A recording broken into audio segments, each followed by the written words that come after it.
Bismillahirrahmanirrahim.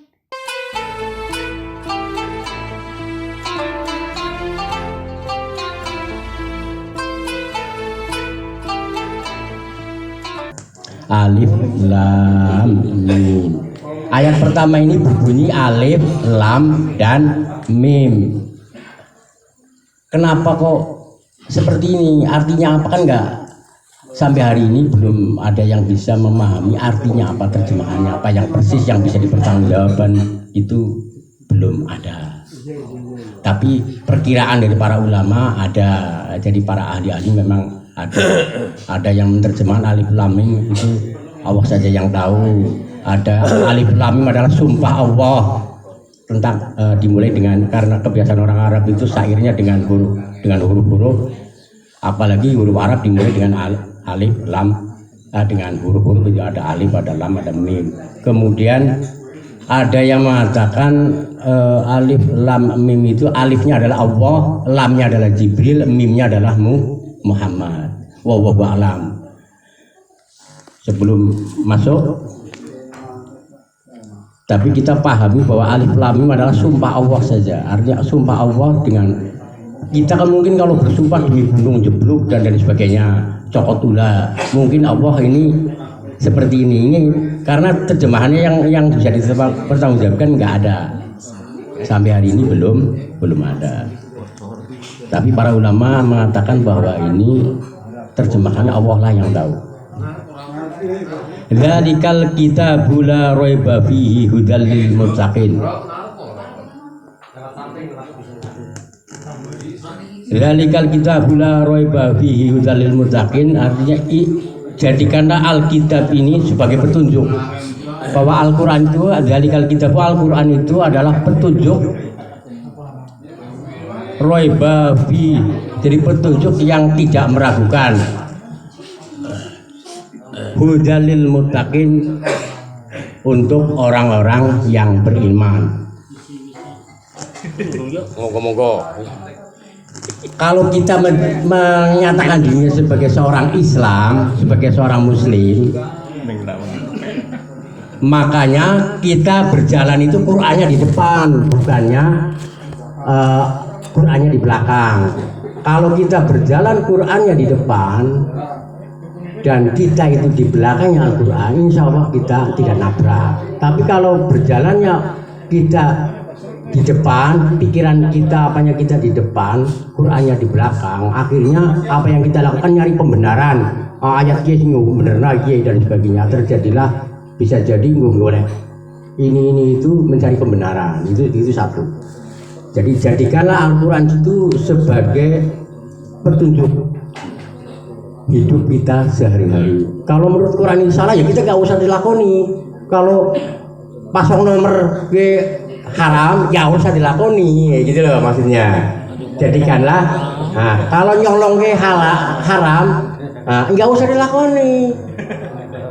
Gitu, seperti itu maksudnya ini.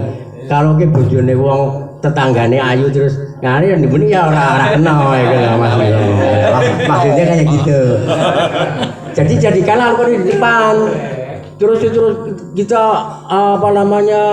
korupsi sedikit-sedikit lah, bagaimana sih? Tapi kemudian kita mencari pembenaran dalil di Qur'annya di belakangan untuk mencari membenarkan, jangan. Tetapi Qur'an kita itu kalau ingin enak, kalau Qur'an mengatakan sholat aja, ngende sholat, ya sholat ya gitu loh. Begitu baiknya, begitu adzan kita ini. Tapi karena kita punya kesibukan dan sebagainya, Allah Maha tahu lah. Ini yang pertama. Dzalikal kitabu la raiba fihi hudal lil muttaqin alladzina yu'minuna bil ghaib. Jadi pertama, kalau kita ini mau mengikuti Al-Qur'an, mau sebagai seorang Muslim, itu disebut sebagai seorang Muslim, menjadikan Al-Quran sebagai petunjuk. Kemudian yang kedua, la raiba fihi hudal muttaqin alladzina yu'minuna bil ghaib, yaitu percaya kepada yang ghaib. Yang ghaib ini Al-Quran ghaib apa enggak? Ya, nyata. Lah nabinya sudah mati kok. Kita percaya kepada siapa? Lah tapi ada hoib yang ya ini seperti itu ya. Jadi ini kan sebenarnya kan gaib karena ajaran Al-Qur'annya itu nabinya sudah meninggal. Sing kudune kan ngajarnya karo sana kepada siapa ini? Tapi anak hoib arti hoib yang nyata. Ini hoib yang ada peristiwa kenyataannya. Kemudian ada jin, iblis dan sebagainya percaya ada ini berarti kan percaya kepada yang gaib. Termasuk surga neraka juga barang yang gaib. Kalau kita menyatakan dirinya sebagai Islam, apalagi kepercayaan kepada Tuhan, kepada Allah itu kan gaibnya lebih gaib. Maha-mahanya gaib. Jadi jelas-jelas lebih gaibnya gaib. Sebelum oke, kita lanjutin dulu, ntar saya terangkan lebih jauh juga.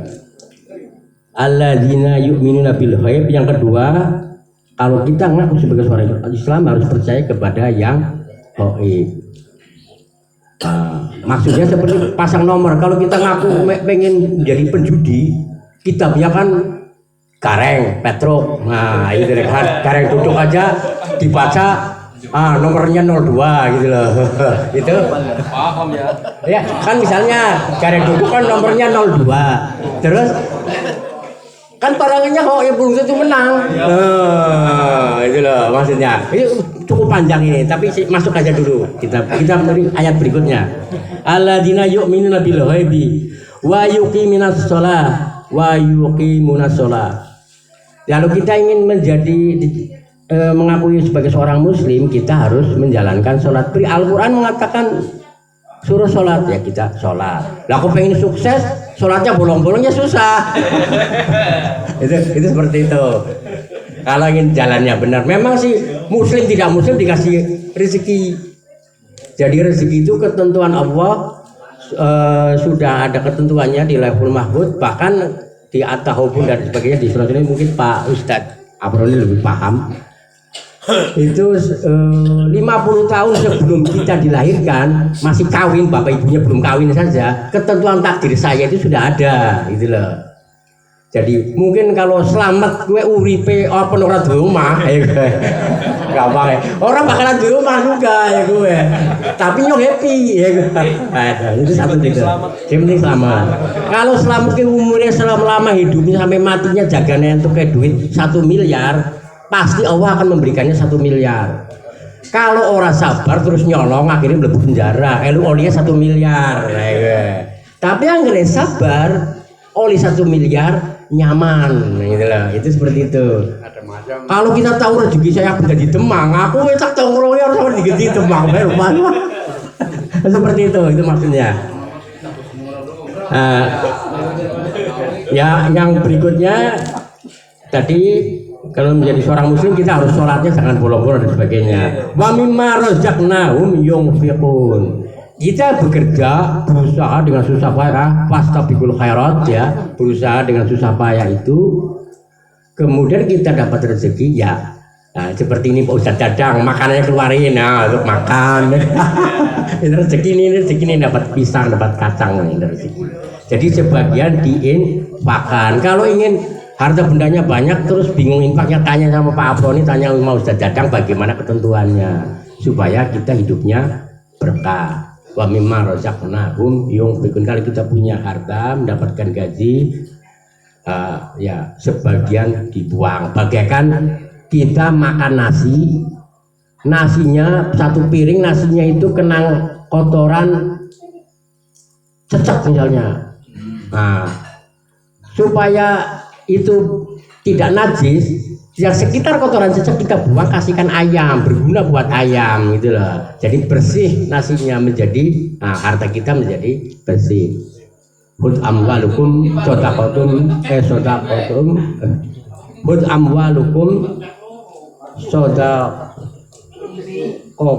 wa tutahhirukum wa tuzakkihim biha. Ambillah sedekah dari hartamu untuk membersihkan dirimu dan dosa-dosamu dan kesalahan-kesalahanmu. Selanjutnya, wa mimma razaqnahum yunfiqun. walladzina yu'minuna bima unzila ilaika wa ma unzila min qablik. Jadi kalau ngaku dirinya Islam ya walladzina yu'minuna bima unzila, jadi percaya juga bukan hanya kepada Qur'annya saja yang sekarang, walaupun Qur'an juga meresume, artinya meringkas, mengandung Quran ayat-ayat Quran, ayat-ayat Allah yang terdahulu. Tapi kita harus percaya kepada apa yang diturunkan, kitab-kitab yang diturunkan sebelum Al-Quran, ada Zabur, ada Taurat, ada suku pada umat-umat yang terdahulu. Kita harus percaya. Kemudian wabil akhiratihum yuqinun. Kemudian kita percaya juga kepada hari akhir. Kalau kita tidak percaya akan ada hari akhir, kita nggak mungkin ada tahlilan kayak gini, ya kan? Dengan adanya tahlilan kayak gini, maksudnya kan kita ingin mengharapkan besok kita mati di kuburan temannya orang-orang, temannya bukan yang menakutkan, tetapi temannya orang yang ditemani yang soleh, ditemani dengan kebahagiaan, ya bisa senang lah. Kemudian di alam surganya juga senang. Nah, ayat yang terakhir ini cukup luar biasa ini di ayat ini.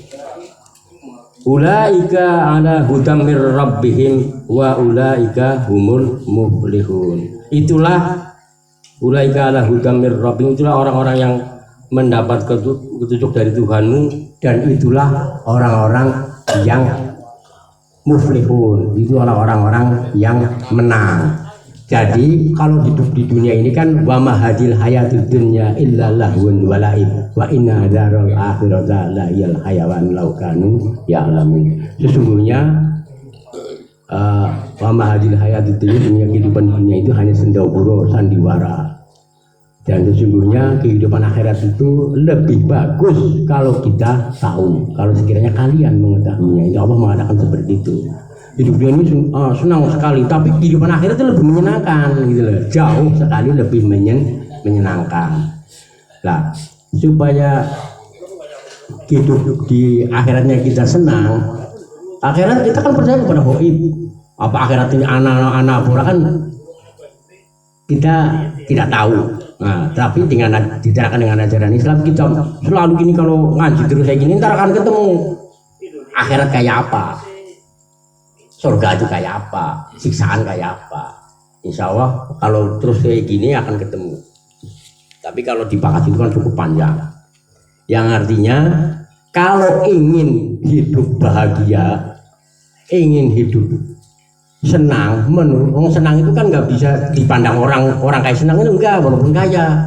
Ada orang senang kalau duitnya akeh, umai bagus dan sebagainya, mangannya aja tahu tempe banyak. Ya karena kalau makan itu dia kalau makan lain langsung klak kayak gitu.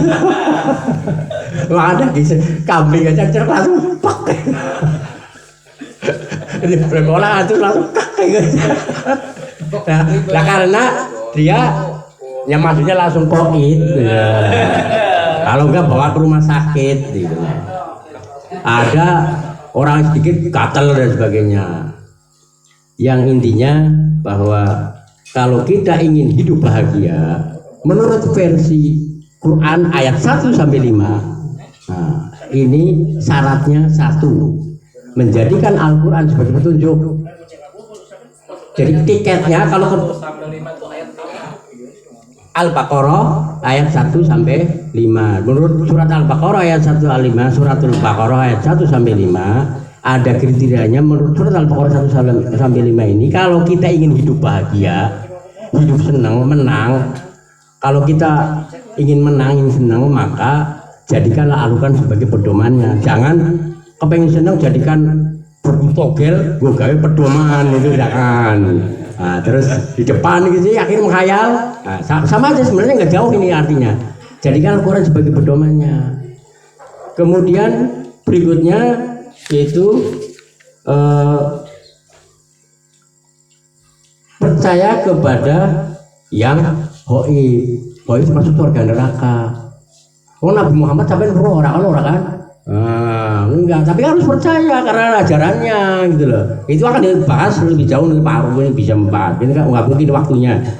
Yang kemudian yang kedua kita harus yang ketiga harus kalau ingin bahagia hidup di dunia itu harus sholat, menjalankan sholat.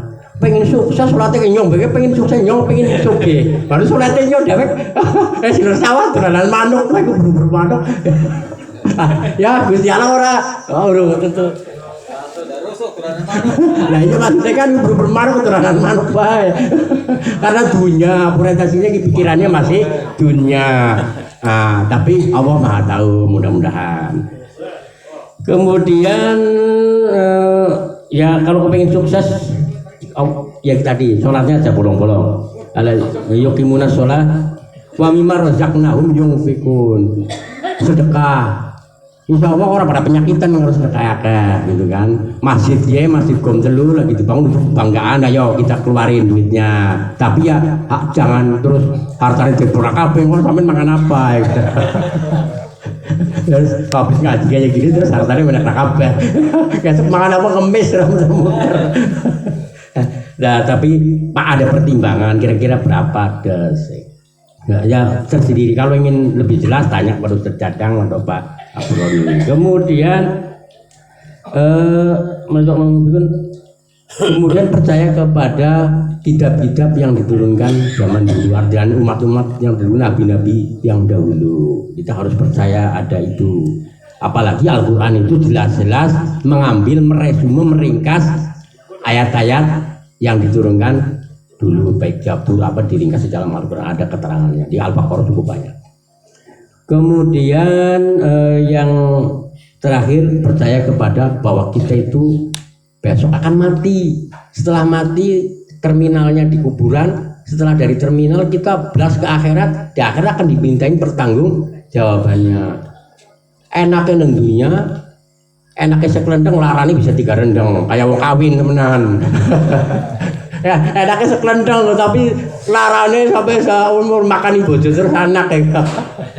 Nah pada apa ini akibatnya ntar kalau di akhirat, kalau kita senengnya enak di dunia ini dan sebagainya, di akhirnya lebih parah. Kalau pas berbeda baik, kalau pasang nomor des tahun nomor ini keluar kan kita senang menang. Nah ini saja kalau kita jalanin ini penuh, insya Allah kita nggak akan ada keraguan-raguan. Jadikan Al-Quran, jangan sampai ragu pada Al-Quran, jangan sampai ragu pada Al-Quran. Kalau menurut Al-Quran itu aja riba, aja utang karo bank harian, nah gue aja yang anak wong kene iki ana bojo-bojone pada utang bank harian, stop. Riba ora bakalan sampean seneng. Lah ada utang bank BRI. Bang BRI takon karo BRI karo Pak Ustaz Aproni lho. Aku ora wani ngomong kaya kowe. Pak Aproni, tapi kalau sing bank-bank mencekik. Oh ya, pengalaman termasuk istri saya juga seperti itu. Tapi tolong kalau kepengin, karena riba itu haram, jelas haram. Jadi menjual belikan duit itu haram. Kalau bisa apa jasanya itu ada kerjaan dan sebagainya, ada ininya lah. Kalau pasang nomor itu nggak boleh, minum khamr nggak boleh, ya nggak usah dilakukan. Pokoknya kira-kira yang tidak bagus nggak usah dijalankan. Insya Allah kita akan menjadi orang yang muflihun. Muflihun artinya orang yang bahagia, orang yang menang. Orang yang menang mesti main bola begitu. Kalau belum gol ribut, begitu gol kan kalau tim kita menang seneng nggak karu-karuan Indonesia menang, wah bahagia seneng, pesta pora. Ya sama aja. Ini kalau kita menang bisa melakukan tadi yang 5 itu syarat betul dijalankan dengan betul-betul. Katanya sepele ya, tapi itu luar biasa. Bisa dibahas luar biasa. Maka kita akan mendapatkan kesenangan di akhirat. Kalau insya Allah mudah-mudahan kita sabar. Kalau sabar berarti kita akan dapatkan kesenangan di akhirat, mungkin di dunia, tapi kalau bisa jadi ya karena kesabaran katanya bisa didapatkan di akhirat. Kalau tidak didapatkan di dunia bisa didapatkan di akhirat. Untuk lebih jauhnya apa karena ini waktunya cukup pendek. Yang penting ini sebagai pendulum saja. Mudah-mudahan bisa bermanfaat buat kita semua, bahwa apa yang dibaca oleh Bapak itu khasiatnya luar biasa. Apalagi surat Al-Baqarah itu khasiatnya satu, ngusir jin dari rumah ini. Ini rumahnya Mas Dadang langsung jinnya kabur ini. Ini pada kabur, ada surat Al-Baqarah dibaca, apalagi ayat terakhir. Amanar rasulu bima unzila ilaihi mir rabbi wal mu'minun sampai akhir itu wah luar biasa kabur semua itu lah. Apalagi dibaca mau tidur, wah insya Allah besok pagi tenang hawane. Makanya aku di rumah apa tenang, nggak takut saya.